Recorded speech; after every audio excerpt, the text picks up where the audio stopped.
Welcome back to Learning the Word, everybody. I'm so glad you could join us again as we dig a little deeper into our faith. Yes, welcome back. In episode 4, we spent some time talking about this incredible concept of faith as the substance of things hoped for. Remember that? I do. Powerful stuff. It really is. But, it gets me thinking, what happens when those hopes, the things we're putting our faith in, what happens when they're tested? Yeah. When life, throws some curveballs our way? It's a great question, and it's something we all deal with, right? Exactly. Where do we find that solid ground? Right. When everything around us feels shaky. That feeling of stability when everything's in flux. Yes. And that leads us perfectly into episode 5, where we're going to take a deep dive into a topic that's, I think, essential for navigating all of the ups and downs that life throws our way. Absolutely. God's peace. And it's such a natural progression from our last episode on faith. I think so too.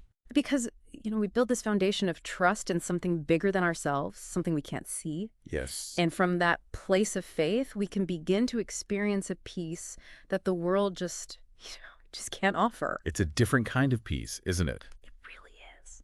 And to really understand this peace that surpasses all understanding, we're going to look at some powerful verses today. Okay.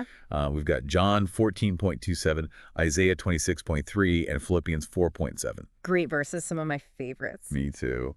And each one of these verses, they each offer such a unique piece of this incredible puzzle. Yeah, they really give us a multifaceted view of what God's peace is all about. They do.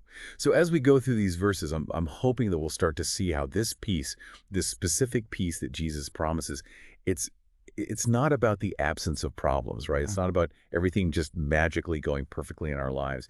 It's something so much deeper. It's something within us that can't be shaken. You got it. Yeah. It's not dependent on external circumstances. It's a peace that remains even in the midst of difficult situations. Okay, I'm hooked already. So let's just dive right in, shall we? Let's do it. Let's start with John 14.27. This is where Jesus says, "Peace I leave with you. My peace I give you. Not as the world gives, do I give you." What stands out to you in that verse? I think the first thing that jumps out is how Jesus is intentionally drawing a contrast, right? Yes. Between his peace and the world's peace. Yeah. He's making it very clear that these are two different things. Okay, so how would you define those two different types of peace then? How is his peace different from what the world offers? I think a lot of times the world equates peace with comfort, security, even a certain level of control. Oh, that makes sense. Having things our way. Right. Circumstances aligning perfectly, no surprises. And we all know that that's not exactly, a recipe for lasting peace. Not at all. It's a pretty fragile foundation, wouldn't you say? Oh, it's incredibly fragile. I mean, how many times have we felt that sense of calm, that peace, just completely shattered Oh, yeah. by, some unexpected news, a sudden change of plans, or even, I don't know, a frustrating traffic jams. It's like worldly peace is always teetering on the edge. Absolutely. It's so dependent on external factors, things outside of our control. Okay, so Jesus is offering something completely different, it seems. This isn't a peace that comes and goes with the tides. Not at all. He's offering a peace that comes from within.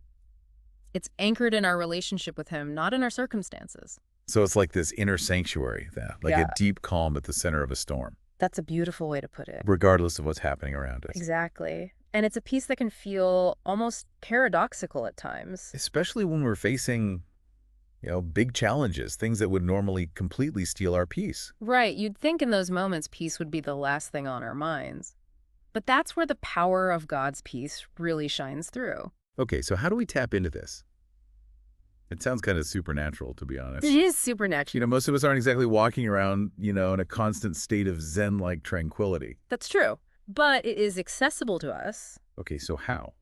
What's the secret? Well, I think Isaiah 26.3 gives us a big clue. This verse says, "Thou wilt keep him in perfect peace, whose mind is stayed on thee, because he trusteth in thee." Okay, I love that verse. It's so powerful. Yeah. But I've always kind of struggled with that phrase, "stayed on thee." Yeah, it can sound a little bit abstract, can it? It does. What does that actually look like in real life, day to day? How do we keep our minds stayed on God?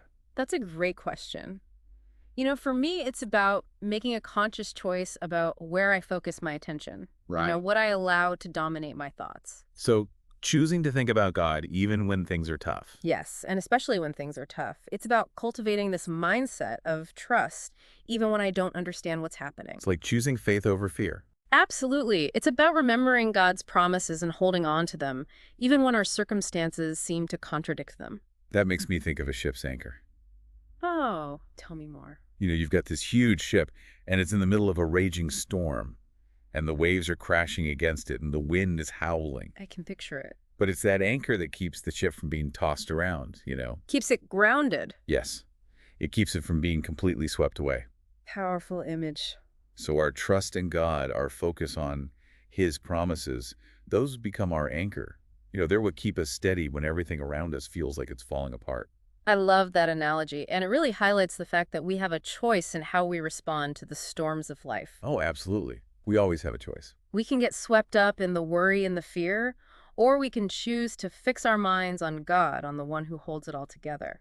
And that choice, that shift in focus, that's what unlocks the door to experiencing this unshakable peace. Exactly. It all starts with where we choose to place our attention. Okay, starting to get a glimpse of how this all works. But there's another piece of the puzzle that I've always kind of wrestled with, and that's Philippians 4.7. This is where Paul talks about this peace as something that passes all understanding.